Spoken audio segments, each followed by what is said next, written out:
Good morning, folks. Welcome back to the Philosophy for Philistines channel. We were down at the Freedom Convoy yesterday and enjoyed the company of thousands upon thousands of Canadians who are utterly committed to restoring their charter rights. It was more of a celebration than anything else, and we had the privilege of hearing the Honorable Brian Peckford speak about his involvement as the last living signer of the Charter in creating that document, which recognizes our inherent rights. But I have noticed something that's missing in all of this, and that is the story of the history of rebellions and sedition in Canada, because that can't be ignored. One thing I've noted about the protests over governmental overreach is the ignorance of the history of rebellions from pre-Confederation times, which still remain a foundational part of Canada's national zeitgeist. Both protesters and the government appear to be suffering from historical amnesia. Lyon Mackenzie King attempted to overthrow the government during the 1837-1838 rebellion, but was also a leading politician of his time, while his grandson, Lyon Mackenzie King, was our Liberal Prime Minister during World War II. It's time to re-examine the history of rebellions in order to study their outcomes, because those rebellions and the rebels themselves had lasting effects on how we govern ourselves, with the rebels becoming leading citizens and politicians. For their legacy still shapes our idea of peace, order, and good government. So, Ontario, what is now Ontario, what was in past days known as Upper Canada, which became Canada West in 1849, was settled by United Empire Loyalists who did not want to live under French civil law, which Lower Canada, Quebec today, had at that time. Because when the British defeated the French, they allowed the French in Quebec to keep French civil law, the seigneurial system, which is a type of feudalism, and paying ties to the Catholic Church.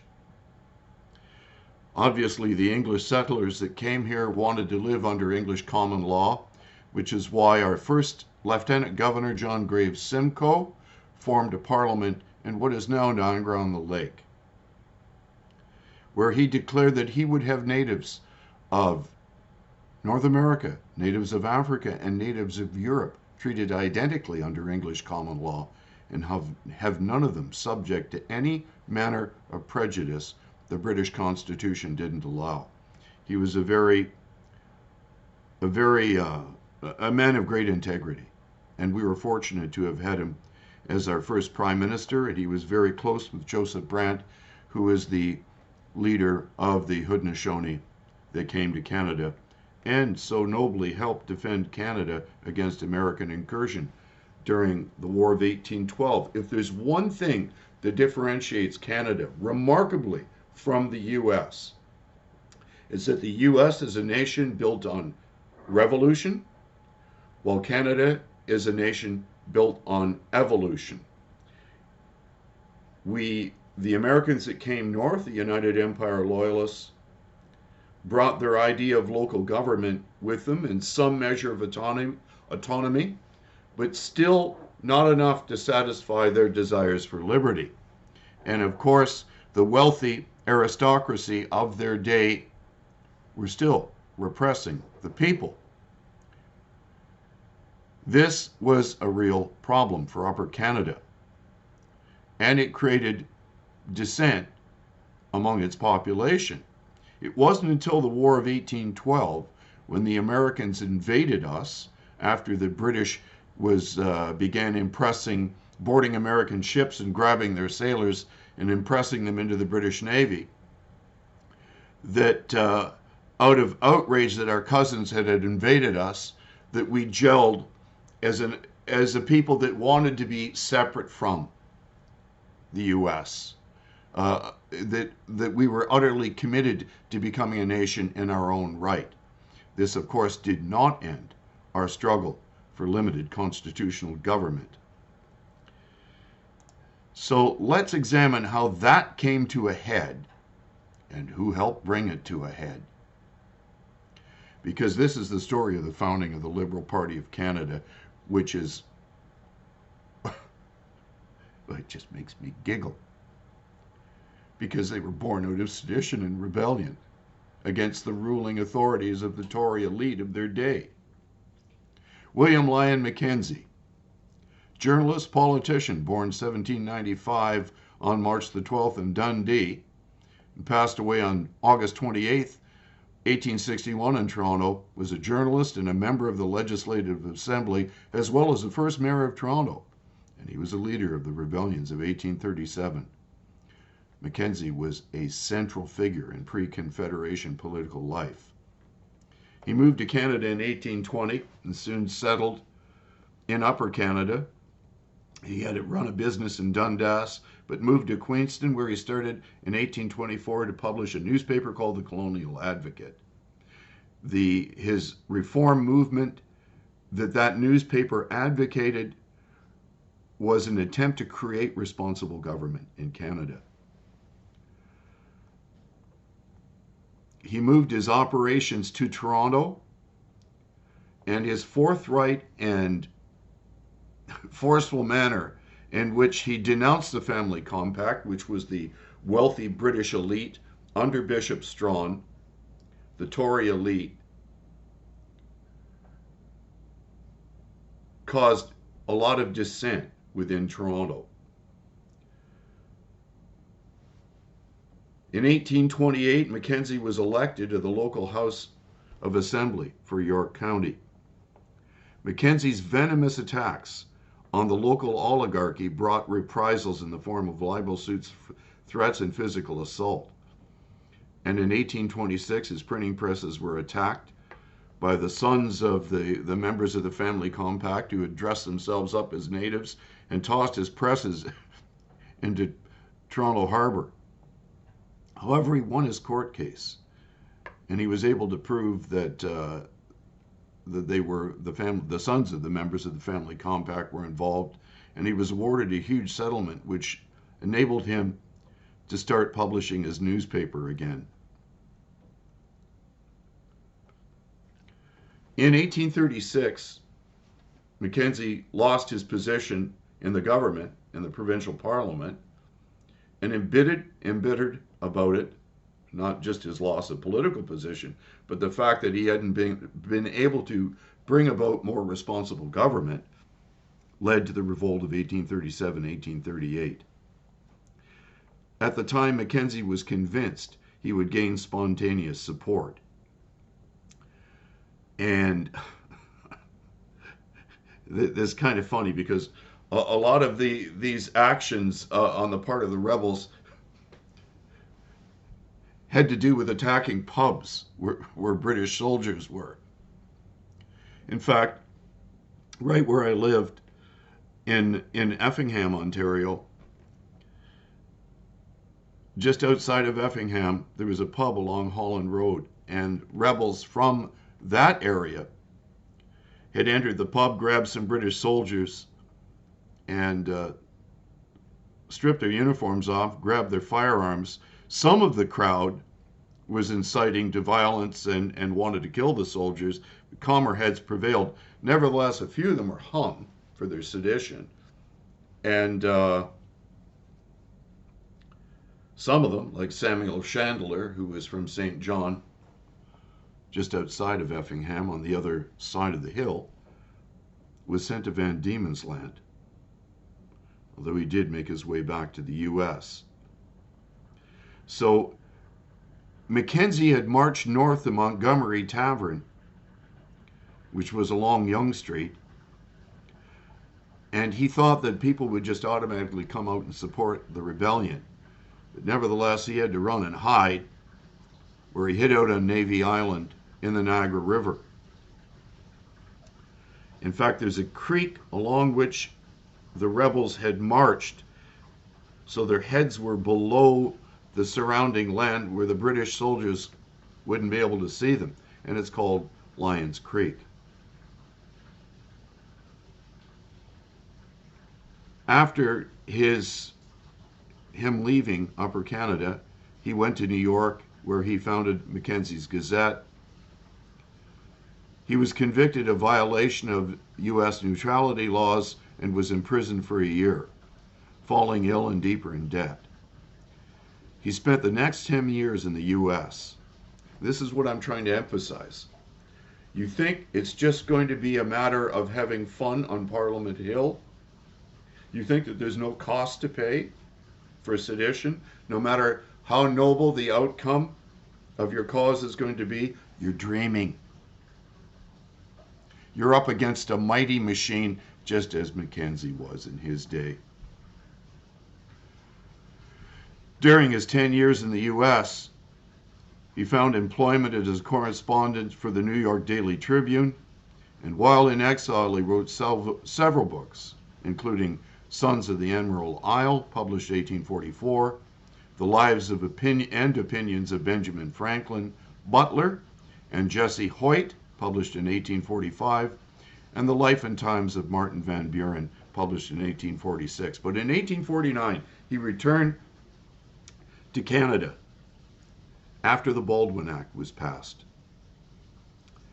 And following a government pardon, undaunted, he quickly resumed both his journalistic and political career, serving with characteristic energy as the MLA for Haldeman until retirement in 1857, and occasionally publishing a political squib entitled Mackenzie's Weekly Message. So we're going to examine the Baldwin Act and what happened later. Because as a result of the settlements made in the Baldwin Act, because the British could no longer, the Parliament back in London could no longer ignore the just complaints of the citizens of Upper Canada and their lack of democratic representation in government. So, with the Baldwin Act, limited suffrage came to Upper Canada, where men had the right to vote if they held land. And because the rebellion had occurred both in Upper and Lower Canada, Mackenzie leading the rebellion in Upper Canada, and Papineau leading the rebellion in Quebec,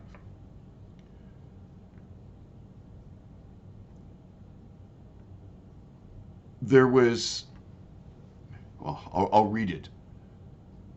The burning of Parliament buildings in Montreal was an important event in pre-Confederation Canadian history, incurred on the night of April the 25th, 1849 in Montreal, the then capital of the province of Canada. So in 1849, both Upper and Lower Canada were merged as the province of Upper Canada. So this is the first version of Canada that existed, renaming each portion of the province of Canada, Canada East and Canada West. It was a crucial moment in the development of the Canadian democratic tradition, largely as a consequence of how the matter was dealt with the co-prime ministers of the United Province of Canada, Sir Louis Hippolyte Lafontaine and Robert Baldwin. The St. Anne's Market building lodging the Legislative Council and Assembly of Canada was burned down by Tory rioters. So now you see the other, not the Liberals this time, but the Tories are up in arms as a protest against the Rebellion Losses Bill. In 1837 and 1838, the nation was hit by economic depression, partly caused by bad weather and a banking crisis in the United States and Europe, which is kind of what we're facing right now. Few Canadians in Upper and Lower Canada used the bad economic climate to demand political changes. A few Canadians. The rebellions of 1837 occurred first in Lower Canada, then in Upper Canada, and Lord Durham in the UK, Lord Durham's report advocating political reforms followed those rebellions. So in spite of the fact that Mackenzie and Papineau didn't manage to overthrow the government, it caused Parliament in Britain to grant us more political autonomy. Many key leaders of the rebellions would play focal roles in the development of the political and philosophical foundations for an independent Canada, something it finally achieved on July the 1st, 1867. The Rebellion Losses Bill was intended to author amnesty to the rebels and indemnity to individuals who had suffered financial losses. But the Tories grew ticked off because the majority of the damage had happened in Quebec, and much of the damage had been caused by the British Army, the British soldiers, and yet their taxes were going to be forced to pay for it, which led to them burning down Parliament building. I think you use that as my picture for the front of this podcast. It's so funny. There is no way to define the man without having lasting repercussions. Again, the U.S. is a nation founded on revolution, where Canada is a nation founded on evolution. Despite the tense situation and deplorable social cultural crime committed by the mob, LaFontaine proceeded cautiously, fought off armed thugs who had shot through his window, and maintained restraint and resolve in his actions. Jailed members of the mob were released on bail soon after their arrest, and a force of special constables established to keep the peace. Though there was public concern this might be a crushing blow to the reform movement, LaFontaine persevered despite the opposition and would continue his role in developing the tenets of Canadian federalism, peace, order, and good government. Within a decade, public opinion had shifted overwhelmingly in the development of a sovereign Canada. So you can see these are the things that have shaped us as a nation, and they're still part of our national zeitgeist. We need to be teaching our children these things, and we need to understand the historical perspective of the evolution of government within the Dominion. We are on the right path, but we need to educate ourselves, because the enemy right now is naivety and ignorance. We need perspective. I have talked over these last several podcasts about the conceptualization framework in which we understand our situation. This needs to be an informed framework, not just a freedom, liberty, which is great. It's a lot of fun, but there's no perspective to it.